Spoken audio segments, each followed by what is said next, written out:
which has never been written down in a textbook. So the textbook you are reading is typically written by somebody from the West. So it contains some Western statistics. And you get dumbfounded when something about, say, how do you organize a tumor registry in your area? What are the common tumor types in the cancer registry in your area? How would you say organize a screening program for a given specific cancer or something like that? How would you undertake a preventive trial in your area? So this is something which you need to synthesize more exhaustively, and it is never going to be found in a textbook. So we need to make a start. So I think most of you are preparing to take the examination. So the best way to do it is get hold of 4 or 5 years of old papers. So that may be from different parts of the country, different universities, older DNB examination papers, all of them are available, and allocate time over a weekend. See that the boss is not calling you about creating some statistics for the paper which he is writing. Take a sheaf of white papers or preferably a full-scape sized book with rules on it, and write the question paper and answer them as if you are in an examination. That means set a clock beside you. Take the same sequence as what you would like to answer in the examination. You don't have to start from the first question. You can start from the last short notes and then go on to get into the more difficult parts which you don't understand. So you need to do this over 3 months into 4 Sundays, that is 12 weekends. So if you can do that, then of course you will be mastering what I call as time management. The art of time management is pretty important. That means you should not spend, typically most students do this, they answer in the first 1 hour about 1.5 questions only. Remember, there are 10 questions in the paper. You can't take 1 hour to answer the 1.5 questions. So that means you have not allotted enough time, and you will end up just writing nonsense or just writing something which is grossly inadequate in your answer sheet for at least a couple of the answers in the end. So you should be concise once again of what you are answering, and you should be very time conscious. So once the time is up, leave that answer, leave that question and go to the next question, even if you have not completely answered the first question. So the smart way of writing is to start with one of these, F, G, T, D. F is a figure, G is a graph, T is a table, T is a diagram. So when you go for the examination, carry some sketch pens or color pencils or color ball pens with you and make these tables. So take a ruler, take a compass box with you like your old days, and then you can be very sure that you will impress the examiner no end if you start with one of them.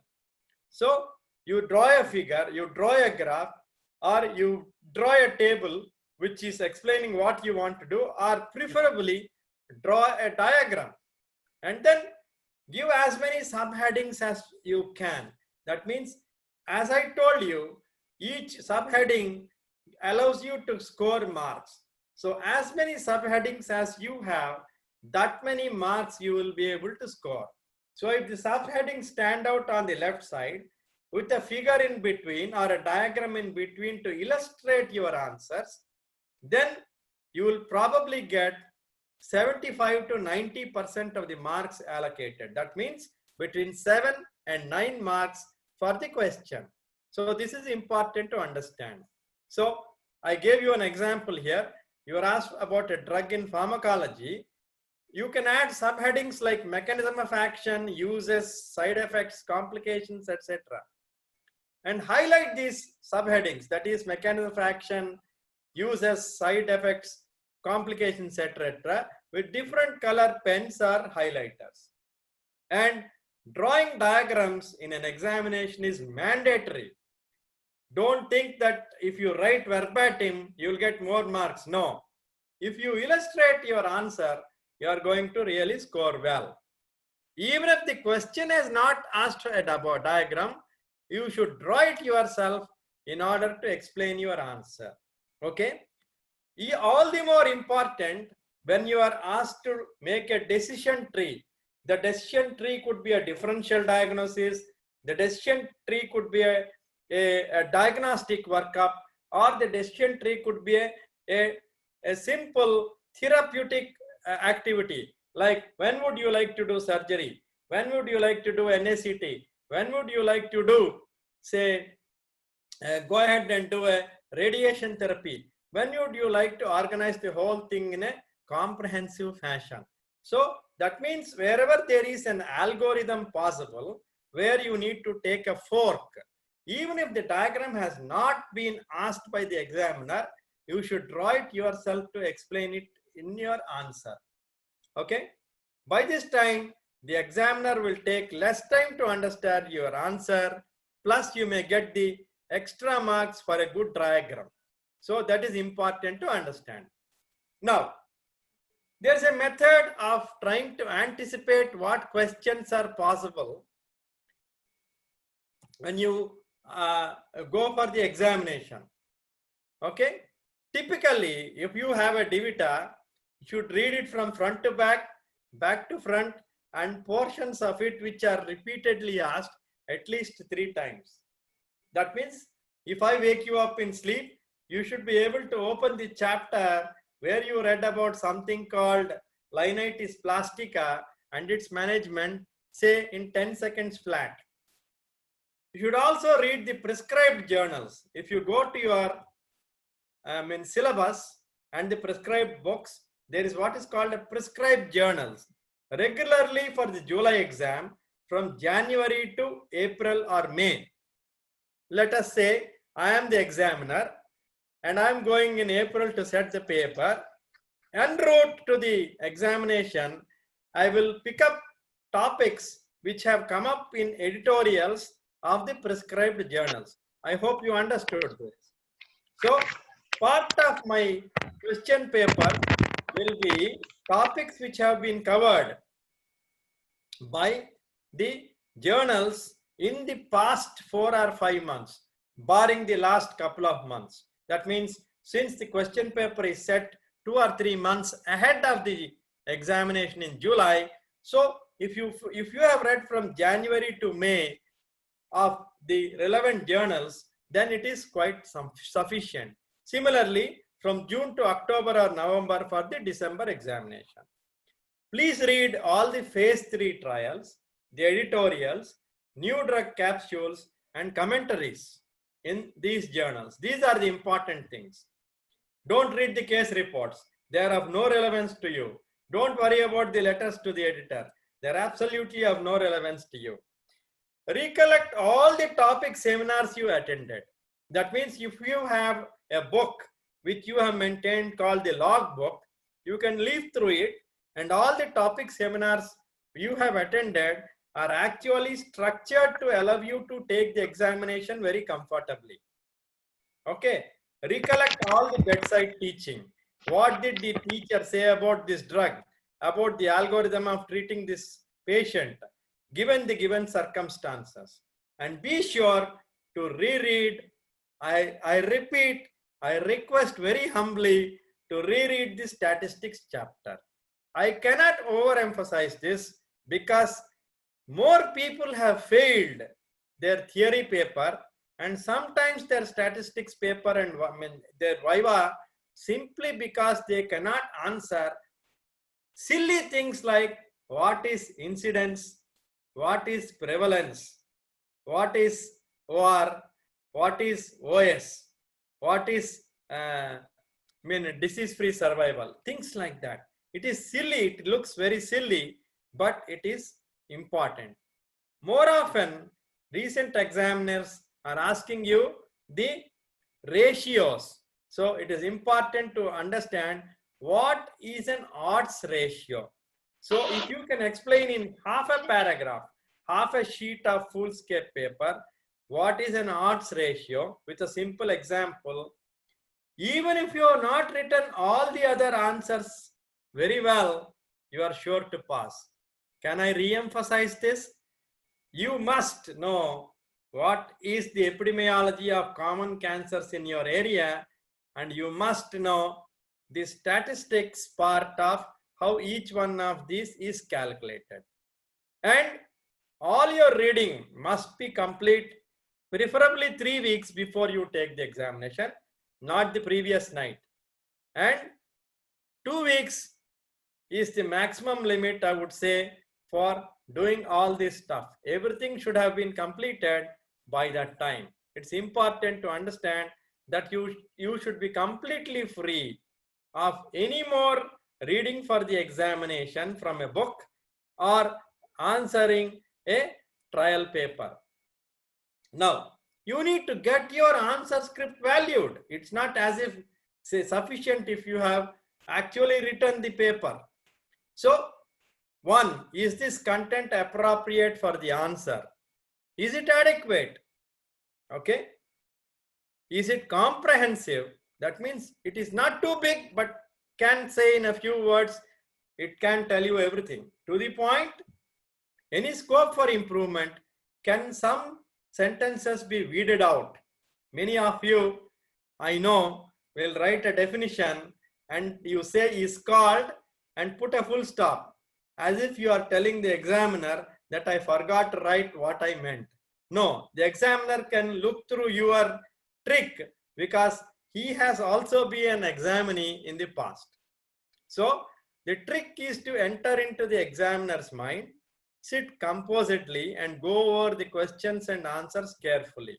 So in the end, what I mean is, did you answer correctly? Whether it is valued by a senior or a peer is equally important. I have given you 2 examples of answer scripts here. These are actual photographs. The left one is an actual photograph. Okay, so in the process, we called the student who wrote this exam paper. He passed the practical and viva, but we couldn't value his theory paper. So we called the student along with his own classmates as witness and his own teacher as witness to read it in front of us. We said, if you can read it, we will pass you. He could not read it. Then we called another student to say, can you read this? He could not read it. We called his own teacher to say, can you read it? He could not read it. Finally, we called the registrar of the university and said, sir, if you can read this examinee's paper and you can understand and tell us what he has written, we will pass. None of them could do it. So he could not be passed.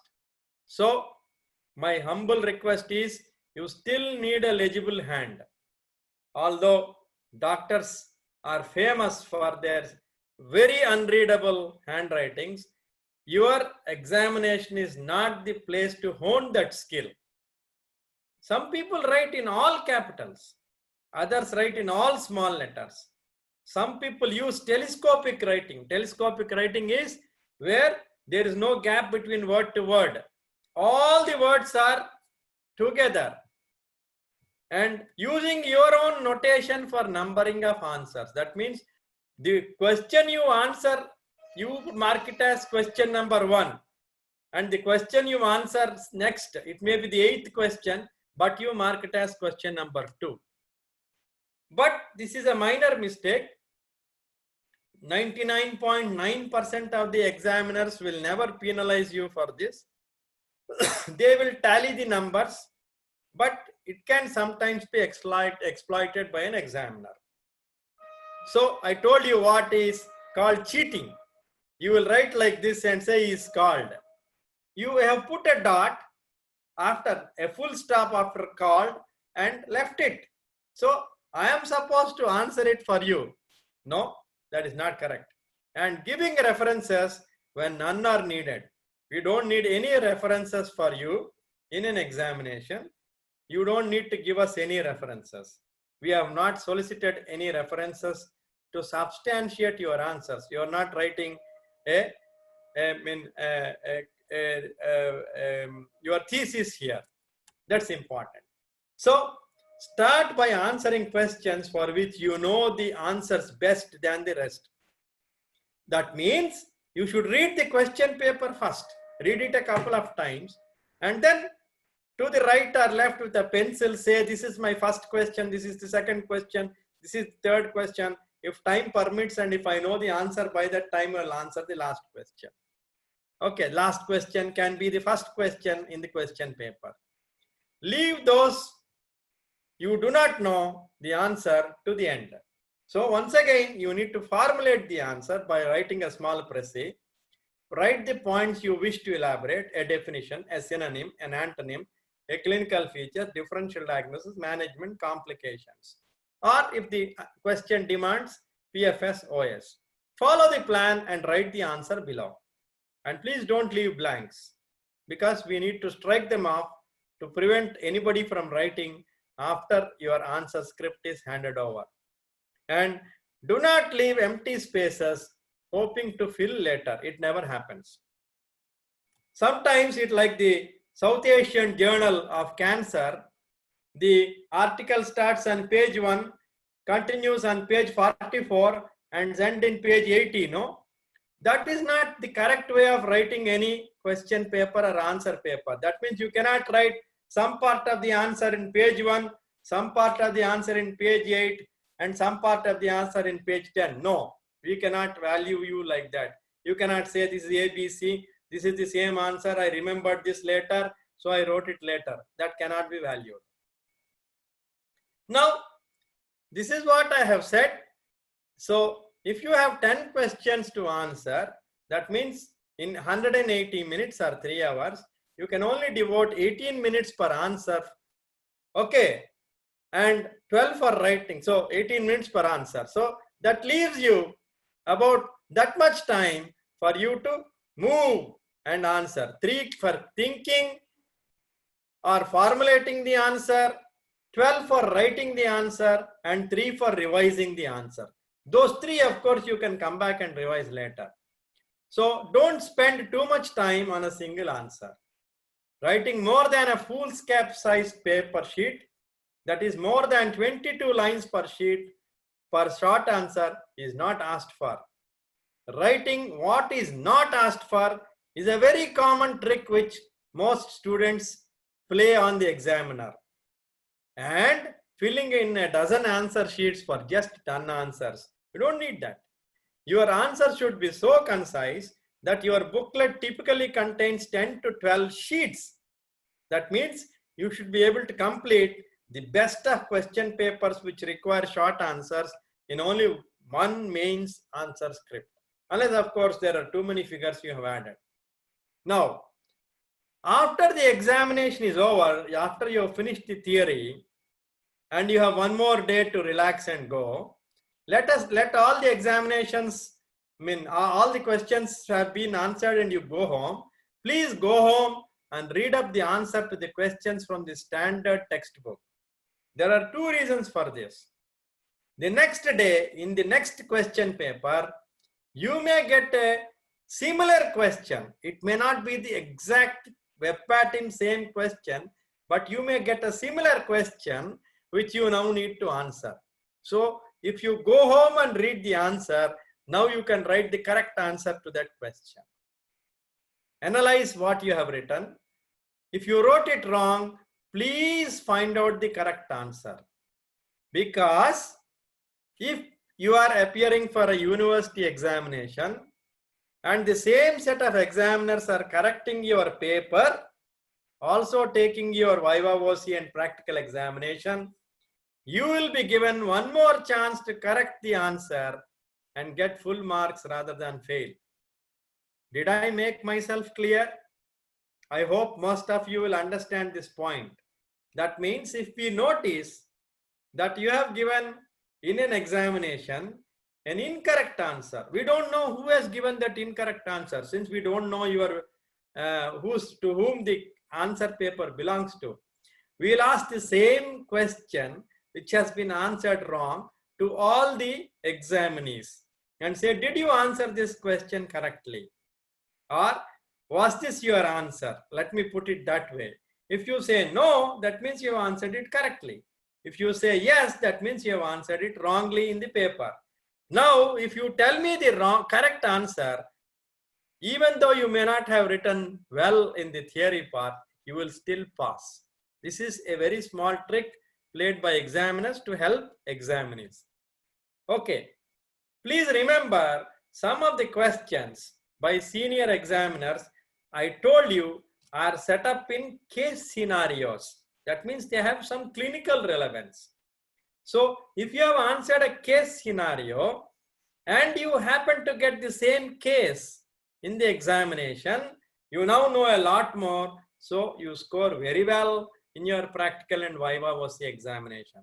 So this is the post hoc analysis of how you wrote, which is pretty important. So go home and read the answers. If not immediately on the same day, maybe when you have some time to prepare for the clinical and viva voce. So friends, in conclusion, I must say nowadays with the short answer format, it is usually easy to pass the examination. With the long answer format, you are constrained to give you not more than 50 or 55% of the marks which were allotted. That means if 25 marks are given for a question, you would very rarely score more than 15 marks for a question.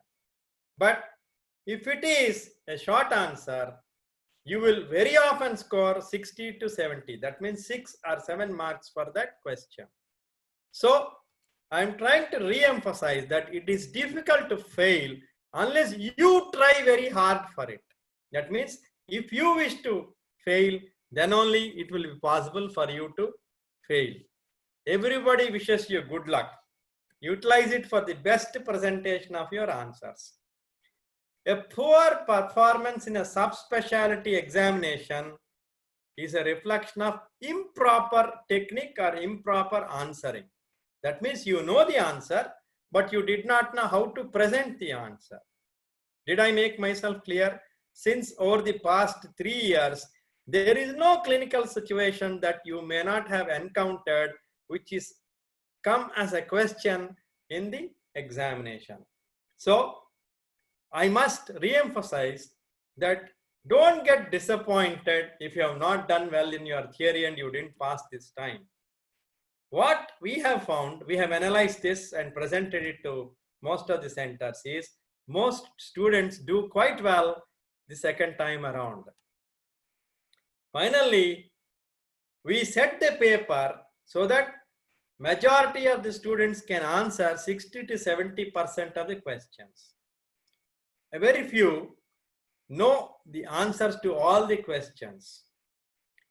And I must say, I have only encountered it once in my lifetime that one single examinee attempted a question paper in which not one single answer was correct. Only once in my lifetime. So, master the art of writing well and to the point. And I wish you all the best. So, if you have any questions, I'll be very glad to answer.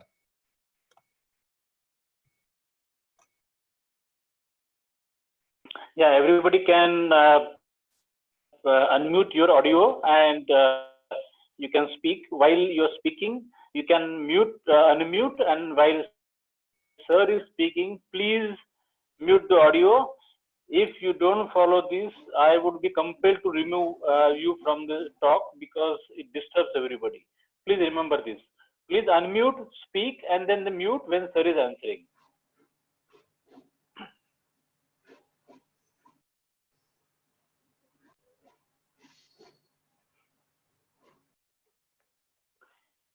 Any questions?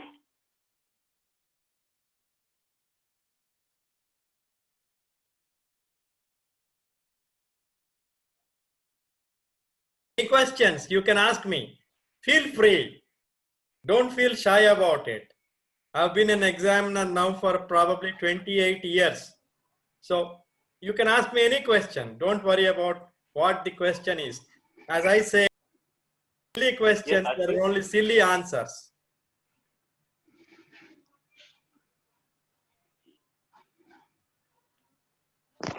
Yes, Hello. Asif Sheikh, I think I have seen you. Yep, you have unmuted. Krishna Chaudhary, yeah, please go ahead. Yes, sir. I wanted to ask about practical examination. Can I ask about practical examination? Hello. Hello. I will take one more session on practical examination, but if it is compelling, please ask. I will answer it. Sir. Also, it will be about theory. Also, is it necessary to write about trials in practical and or in theory? No. Is it needed? No, it is not necessary to answer unless a trial has been asked.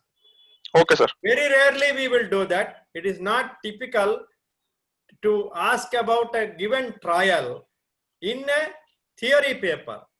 But Okay, if you sir. know the trial, if you know the acronym for the trial, you can mention it. If you don't know, you are not penalized. I don't Okay, sir. expect you to by heart all the acronyms of all the trials.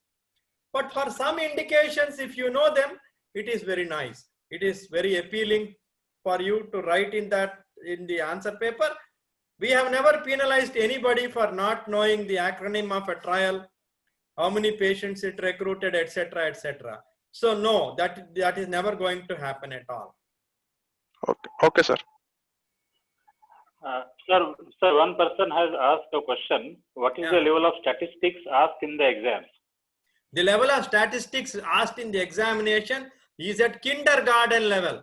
Have I made myself clear? So we are interested in knowing whether you know the basic definitions or 5 or 6 conditions. I will re-mention them. What is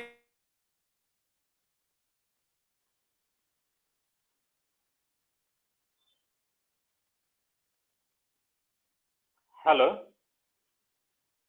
I am going to ask you in Hello. theory Yes. or in practical 3 or 4 only. One is what is prevalence, what is incidence, what is age adjusted or standardized rate, what is the statistics of the area from which you come for common cancers. You must know. Okay, you must know the population based registry statistics of the area from which you come, the state from which you come perhaps, or from your college area. So you are coming from a major city, we need to know the population based cancer registry data of that city. What are the top 5 cancers in women? What are the top 5 cancers in men? This is what we want you to tell us. And don't make a mess of odds ratio. If you know, please say I know. If you don't know in practical, I will tell you, next time you must say, I'm sorry, I don't know. Then we will ask another question to make you answer. Our job in the practical examination is completely different. We need to get an answer out of you. So we will keep on asking you questions to get an answer. So the unanswered questions are removed. Okay, we don't give any credence to the unanswered question. Only the question you answered, is it correct or incorrect, scores the answer, scores the marks. Did you understand what I said?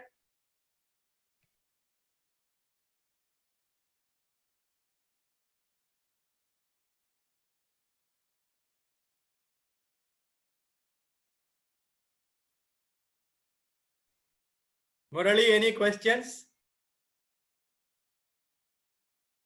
Any questions, Arnab? Hello. Amit? Yeah, tell me. Sir, there is one question. Which is the best source to develop notes? like for example, management of lung cancer, NCCN or DAVITA or journals, because there is too much of material. Can you please guide? Well, if you understand the NCCN, it is an extraordinarily good mechanism of gathering a very comprehensive overview of what is possible, what all is possible in a given circumstance. But if you have an NCG guideline or an ICMR guideline or an ESMO guideline, most examiners would prefer you to give one of these three. Well, you can't give it, you are not penalized. You can still quote the NCCN in your answer, or you can simply say, this is the practice in my hospital. The ball stops there. No further questions. No teacher's decision, no senior's decision is ever questioned in an examiner. If you tell me, this is the way we do things in my hospital, I will do a PET scan under these circumstances. It is taken for granted that that is the standard practice in your hospital. We respect that. Okay, we are nobody to say, imagine you are working in a government hospital, a primary care center, or this, that. No, we don't do that. That is not our job. Some hospitals are very well equipped with diagnostic paraphernalia and then can go to any extent to investigate a patient, including a next generation sequencing or a liquid biopsy. Okay, so you should be aware of that. So you cannot say, I don't do this, so it is, I did not answer it in the theory paper. You must be aware of what is possible. So if you say that this is the standard of practice in my hospital, it is taken as the gospel truth. We don't question beyond that, whether it is theory or in practical. Am I right? Did I make myself clear? We don't question the wisdom of your teachers.